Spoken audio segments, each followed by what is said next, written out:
नमस्कार, the nation में आपका स्वागत है। राजस्थान में विद्या संबल सहायक आचार्य जो लगे हुए हैं, बहुत लंबे समय से सेवाएं दे रहे हैं। सरकार नई नई योजनाएं लाके उनको इस तरीके से करती है कि जो वेतनमान या क्लासेज जो होती हैं वो भी उनको सही नहीं मिल पाता है, जो इतना मिलना चाहिए। जो यूजीसी के नॉर्म्स के हिसाब से जब ये योग्यता की बात करते हैं तो वो सारी फुलफिल करते हैं, परंतु जब वेतन की बात होती है तो कॉलेज सरकार जो है वो उनको वेतन नहीं देती है। हमारे साथ में विद्या संबल सहायक आचार्य संघ के अध्यक्ष हैं डॉक्टर रविंद्र यादव जी। जानते हैं पूरा क्या मामला है, सर बताएं।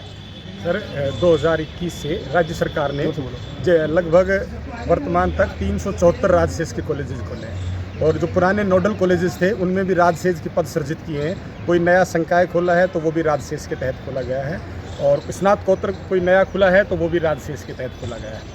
अब 5 साल से हम लोग काम कर रहे हैं विद्या संबल योजना के तहत। उसमें हम सहायक आचार्य पद नाम से कार्य कर रहे हैं और हमें वेतन मिलता है 800 रुपये कालांश का। शुरुआत में 2 साल तक तो हमें 1-1 साल के कॉन्ट्रैक्ट पर रखा गया, लेकिन 2023 के बाद से जब से NEP 2020 को लागू किया गया है उसके बाद 6-6 महीने के लिए हमें कॉन्ट्रैक्ट किया गया। लेकिन पिछले सत्र से जो वर्तमान 2025-26 का सत्र है, इस सत्र में हमें दोनों सेमेस्टर के लिए 1 साल के लिए रखा। अब हमें 5 साल हो गए सेवा करते हुए। अब सरकार एक नए तरीके से एक नई भर्ती लेके आ रही है, संविदा भर्ती, और वो भी अस्थायी।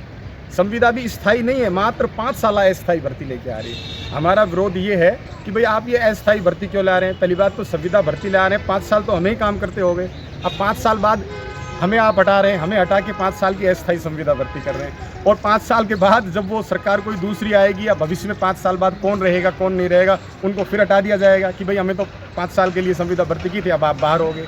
ये गलत बात है। ये 5-5 साल का जो शोषण हो रहा है ये बेहद गलत है। इससे उच्च शिक्षा का स्तर भी गिरेगा। दूसरी बात, इसमें जो संविदा भर्ती कर रहे हैं उसमें इन्होंने जो पदनाम है उसको भी टीचिंग एसोसिएट कर दिया है, जबकि असिस्टेंट प्रोफेसर होता है जो highly qualified MPhil PhD net SLET JRF PDF करके जो आदमी सेलेक्ट हो। 800 रुपये जो पेमेंट रखा है वो भी आपने एक चतुर्थ श्रेणी कर्मचारी से कम पेमेंट रखा है। तो आप उच्च शिक्षा को किस ओर ले जा रहे हैं, कहाँ ले जाना चाह रहे हैं? बहुत सारे शिक्षक संगठन सब विरोध कर रहे हैं कि ये गलत बात है। हमारा निवेदन सरकार से इतना सा है कि हम लोगों ने 5 साल सेवा की है, हमने अपना युवा जीवन के 5 साल इस योजना को और सरकार को सेवा में दिए। अब 5 साल बाद हमें दूध में मक्खी की तरह निकाल के फेंक दिया जाएगा? क्यों भाई? हमसे पहले की सेवा आपने 5 साल करवा ली। बहुत सारे साथी ओवर एज हो गए, जिन लोगों ने कोई 45 का अगर इसमें लगा था तो 50 साल का हो गया और अभी भर्ती होगी, उसका दिसंबर में प्रपोज्ड एग्ज़ाम है। हमने पता लगा है कि भाई उन्होंने अभ्यर्थना चयन बोर्ड को भेज दी है, अभी वो जाएगी, विज्ञप्ति आएगी, उसके बाद उसकी परीक्षा होगी। हमें 6 साल हो जाएंगे काम करते करते। 6 साल वालों को हटा के आप एक टेम्परेरी फिर 5 साल वाले लेके आ रहे हैं, फिर आगे 5 साल बाद उनका क्या होगा, उच्च शिक्षा का क्या होगा? ये तो बेहद गलत बात है, दुर्भाग्यपूर्ण है। उच्च शिक्षा में कतई हम लोग जो 5 साल से काम कर रहे हैं, हमारा निवेदन है सरकार से कि भाई हमें एक सेवा की सुनिश्चितता और रोजगार की गारंटी दे दें। हमको स्थायित्व ऐसा नहीं कह रहे कि हमें स्थायी कर दें, हमें परमानेंट कर दें। हम सिर्फ इतना कह रहे हैं कि ये बार बार हटाना लगाना, इससे विद्यार्थियों का नुकसान है, शिक्षकों का नुकसान है, जो लोग अपना जीवन इसमें दे रहे हैं उनका नुकसान है। और ऐसा नहीं है कि यहाँ ऐसा पहली बार हो रहा है, इससे पहले भी 1988 में राजस्थान में ऐसा हुआ है, फिर उसके बाद RVRS 2010 में हुआ है, अभी हाल ही में हरियाणा में हुआ है। 2024 में नवंबर में सरकार ने उन्हें रोजगार गारंटी और सेवा की सुनिश्चितता देकर उनको स्थायित्व प्रदान किया है। मध्य प्रदेश में जो हमारी तरह गेस्ट फैकल्टी लगी है उनको बाकायदा बहुत सारी सुविधाएं मिली हुई हैं। वहाँ स्थायी भर्ती में 25% उनको आरक्षण मिलता है, प्लस उनको वेतन अच्छा खासा मिलता है और उनको किसी भी किस्म से डेपुटेशन ट्रांसफ़र से नहीं हटाया जाता। अब वहाँ पर भी एक हरियाणा को देखते हुए हरियाणा की तर्ज पर एक उच्च स्तरीय समिति गठित कर दी हुई है जो ये तय करेगी कि भाई हमें हरियाणा की तर्ज पर यहाँ भी कुछ किया जा सके। गुजरात में नहीं, गुजरात में भी अभी सुप्रीम कोर्ट ने एक आदेश दिया है कि भाई इनका इतना कम वेतनमान। कोर्ट में बहुत न्यायालयों में मामले हैं, बार बार सरकार कह रही है। माननीय उच्च न्यायालय और सर्वोच्च न्यायालय का ये आदेश है कि संविदा से संविदा को नहीं बदला जाएगा। हम भी एक तरह की संविदा है और आप जो 5 साल के लिए कर रहे हैं वो भी संविदा है। आप 6 साल की संविदा से 5 साल की संविदा को रिप्लेस कर रहे हैं और आने वाले फिर 5 साल को किस तरफ ले जा रहे हैं? आप उस शिक्षा को गर्त में ले जा रहे हैं। तो बिल्कुल वो कैसे तो शोध होंगे, हम कैसे रिसर्च में आगे होंगे, कैसे हम हाई क्वालिटी एजुकेशन दे पाएंगे, गुणवत्ता उच्च शिक्षा की कहाँ रह जाएगी जब आप 28,000 में एक चतुर्थ श्रेणी से कर्मचारी से भी कम वेतन में आप शिक्षक रखेंगे। बेरोजगारी में मुझे लगता है बहुत बेहद निंदनीय और गलत बात है। तो क्या इस तरीके से जो भारत को विश्व गुरु बनाने की बात की जाती है, जिससे शिक्षकों का और छात्रों का अहित होता है, जो कंटिन्यू पढ़ा नहीं पाएंगे, तो क्या इससे विश्व गुरु बन पाएगा भारत? सर ये तो कहने सुनने की बातें, राजनेताओं के डायलॉग्स हैं, ये तो कुछ भी कह देते हैं। आप शिक्षक के साथ इस तरह का बिहेव कर रहे हैं, ये बेहद गलत है, बेहद निंदनीय है। शिक्षा जैसे पेशे में आप गुणा भाग नहीं कर सकते। शिक्षक जो होता है वो समाज का निर्माण करता है। आप शिक्षक को इससे तुलना नहीं कर सकते कि उसे वेतन क्या कर रहे हैं, कहाँ देना चाहिए, उसको कम देना चाहिए, क्योंकि शिक्षक के पैसे में आप कटौती करें तो ये बेहद गलत है। जब तक शिक्षक अगर सुरक्षित ही नहीं होगा, उसका भविष्य सुरक्षित नहीं होगा, तो बच्चों को कैसे सुरक्षित करेंगे हम? शिक्षा बच्चों को कैसे दे पाएंगे? शिक्षक तनाव में रहते हैं। अब हमें पता नहीं अब हमारा जून के बाद क्या होगा। हमारा कॉन्ट्रैक्ट 30 जून का है, 30 जून के बाद हमें क्या होगा, हमें अभी से चिंता है कि पता नहीं 30 के बाद हम रहेंगे या नहीं रहेंगे, अमुक कॉलेज में रहेंगे। बच्चे वहाँ सोचते हैं, बार बार टीचर बदल जाते हैं, उनसे एडजस्टमेंट में बड़ी दिक्कत आती है विद्यार्थियों को।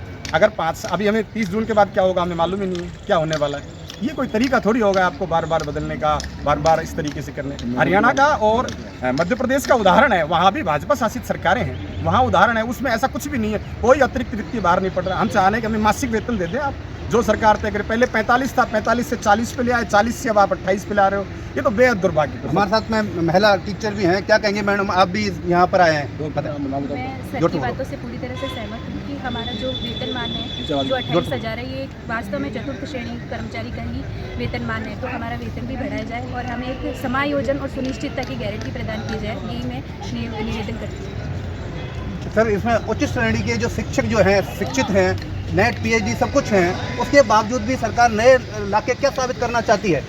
ये तो सरकार की विडंबना है।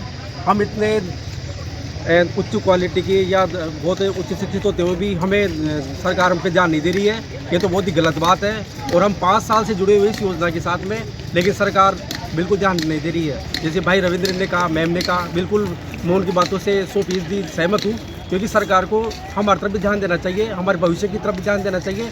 अगर सरकार को गुणवत्तापूर्ण शिक्षा करानी है तो हमें ध्यान देना है, हमारी तरफ ध्यान देना पड़ेगा, ताकि हम उच्च शिक्षा में सुधार कर सकें। क्या भारत को अगर विकसित भारत बनाना है तो क्या इस तरीके से भारत बन पाएगा?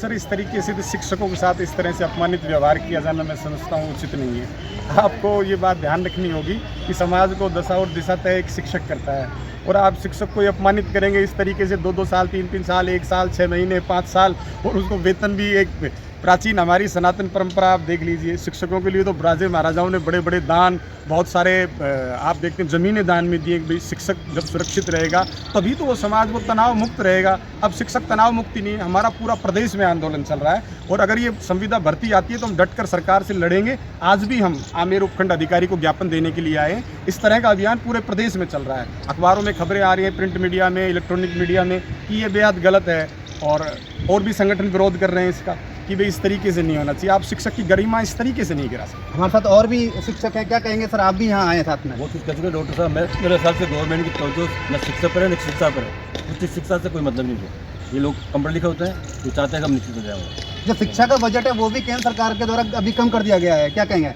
सर शिक्षा का बजट नहीं घटाना रिसर्च, चाहिए। खासकर रिसर्च और उच्च शिक्षा की बात है। यही तो कारण है कि हम शोध में बहुत पिछड़ रहे हैं। समाज विज्ञान शोध में भारत बहुत पिछड़ा हुआ है, क्योंकि अब जितने भी महाविद्यालय ये राजशेष के तहत संचालित हो रहे हैं, इनको अगर स्थायी शिक्षक मिले, हम लोग जो 5 साल से काम कर रहे हैं, अगर हमें वहाँ एक रोजगार गारंटी और सेवा की सुनिश्चितता दी जाती है, तो शोध में भी जहाँ जहाँ स्नातकोत्तर है वहाँ पर पीएचडी भी प्रारंभ हो सकती है। और बेहतरीन लोग हम लोग मोस्टली, क्योंकि हमारा सिलेक्शन यूजीसी एक्ट 2018 के तहत एपीआई से हुआ है, और मोस्टली लगभग 80-90% लोग इसमें MPhil, PhD, net, select, JRF highly qualified है। अगर सरकार हमारा यूटिलाइज करे तो रिसर्च में हम बहुत आगे, ये कॉलेज इतना बेहतरीन तरीके से रन कर सकते। दूसरी बात कि ये जो जितने भी 374 कॉलेजेज हैं, ये मोस्टली राजस्थान के ग्रामीण क्षेत्रों में है, और जो कि ग्रामीण शिक्षा को एक अच्छे स्तर पर ले जाने के लिए बेहतर साबित हो सकते हैं। लेकिन मुझे नहीं समझ आ रहा कि सरकार हमारा उपयोग करना चाहती है या हमें धक्के मार के बाहर बेइज्जत करके बाहर भगाना चाहती है। जैसा कि सर ने बताया कि उच्च शिक्षा में जब तक बजट की और रिसर्च की जब तक